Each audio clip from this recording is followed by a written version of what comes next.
шаарында РСК банк, Айыл банк, Керемет банкта азыркы күндө, бүгүнкү күндө Россиядан, Өзбекстандан, башка мамлекеттен которулган акчаларды $500 акчасын бербей атыптыр. Ал жакта $5 менен которгонуна 2000-3000 доллар которгондорго мисалы $500 чейин берип жатыптыр, $500 кийин сом кылып берип жатыптыр.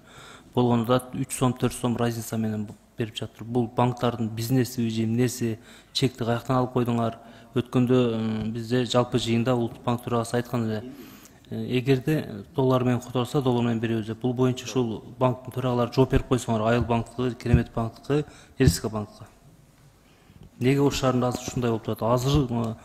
Азыр кайрылды да, бир саат болду. Не үчүн ошо жооп берип коюңуздар, сиздер келгенде айтат экенсиздер, жок, биз беребиз деп. Мисалы бүгүн эле ошо Өзбекстандан бирөө $1000 которуптур, $500 доллар бериптир, калганын 3 сом арзан сом менен берип жатты. Ошого жооп берип коюңузчу.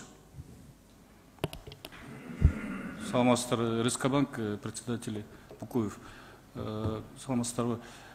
Биз саат 10-го элдик фракциясына чакырган, ошол жактан болуп калдык да, ошону түшүндүрүп коелу дедик да, Айыл банктан мынакей. Сиздердин берген сурооңуздар боюнча, денежный переводдор боюнча көп адамдар ушул убакта спекуляция кылып, курстолор менен улам өйдө ылдый чыккөндөн байланыштуу Улуттук банк временный ограничение киргизген, ошол переводдор боюнча. Анан көпчүлүк кардарларды бизде РСКда доллар жетишсиздик деген жок. Түштүктө деле төлөп берип алып атат.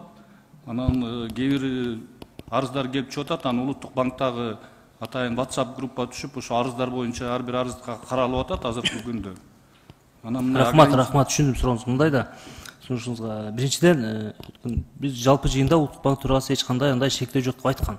Анда Улуттук банк төрагасы алдап койдубу? Азыр бардык жерде ушундай болуп жатат. Мисалы бизге кайрылып жатат. Россиядан бирөө иштеп $1000 акча салган экен, $500 бериптир, калганын сом менен 3 сом арзан кылып берип жатыр Айыл банк боюнча, Ош шаары боюнча. Бул не деген нерсе? Өткөндө айткан Улуттук банк төрагасы андай болбойт, биз эч кандай чек койбойбуз, коюлган жок деп берген.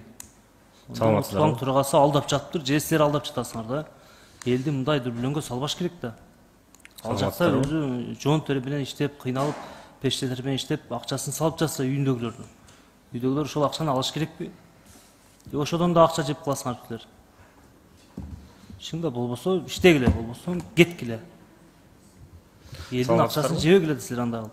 Улуттук банк төрагасы айтып атпайбы, чек коюлган жок, мындай болгон жок деп. Же элге чыгып түшүндүрүп айткыла да. Бул Айыл банк боюнча айттым, РСК банк чындыгында жакшы иштеп атат, иштеген жерде берип атат. Айыл банк боюнча деп жазып тур, мен азыр көрдүм. Улуусат берсеңер жооп берип коебуз. Саламатсыздарбы? Максат Тержан, зампредседатель Айыл банка. Азыркы убакта мен коллегам айткандай бизде ограничение жок. Азыр бизде деле. Сиздин сурооңуз боюнча, Ош областы боюнча биз ушул кайрылууну карап тактап туруп, анан сизге толук маалымат берели. И плюс ошо клиент менен дагы өзүбүз дополнительно. Сиз жооп берип атканда мындай тактап жооп берсеңиз, буякта коллегаңыз айтып атат. Болуп атат депчи. Андай жок дегениңиз, значит биздин депутатыбыз калпайтып атат анда. Жок, мен андай сөздөн алыспын. Бул сөздүн мен де берейин деп аткам сизге.